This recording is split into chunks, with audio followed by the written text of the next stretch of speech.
Heikki Silvennoinen, päivää. Esko Mörkö, päivää. Teille haetaan nuorta ja reipasta myyjää. Niin haetaan. Minulla on joulupaniikki. Tarvitsen apua. Teillä on puoli tuntia aikaa. Aloitetaan koemyynti. Kiitos.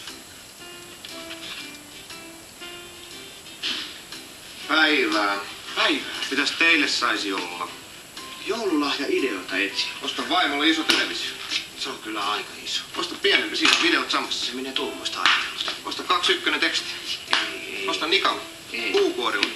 Osta Ei. joku. Ei olisi mitään pienempää kuin mä oon pyörällä. On meillä. Eteenpäin. No, laitetaan kahvin keitin tästä. Se on aika iso. No, laitetaan pienempi. Ehkä sittenkään. Laitetaan höyrysilitukrauta. Onko se varmasti hyvä? No on tietenkin. Laitetaan vatkaa ja tästä näin. Katsotaanko sittenkin jotain suuria? No katsotaan jo pääsette jotain ostaa. Täällä meillä on vellat. Täällä on ainakin tarpeeksi isoja. On tärkeä päivä. Kyllä sä vielä jotain ostaa. Ihan varmasti. Jaha, mitäs jos laitetaan tästä pesukone? Ai se on näin iso. Ei se mikään iso ole. Pää pois välistä. Kuulkaas, te rupeatte pikkuhiljaa käymään minun hermoilleni. Koittakaa pikkuhiljaa päättää, mitä te olette. Pyörällä. Nyt on joulusesonkin. Te olette pyörällä, te lähdette kotiin päin. Ehkä sittenkin katsoisimme jotain pienempää. Emme katso mitään enää. Niin rasittava jätkä, mä oon niin kyllästynyt suun. Mä tiedän, mä haluan radion. Täältä et tyylikäsin lähde, mä maksatan omistani. Siinä on sulla imuri. Pois täältä. Hyvää joulua!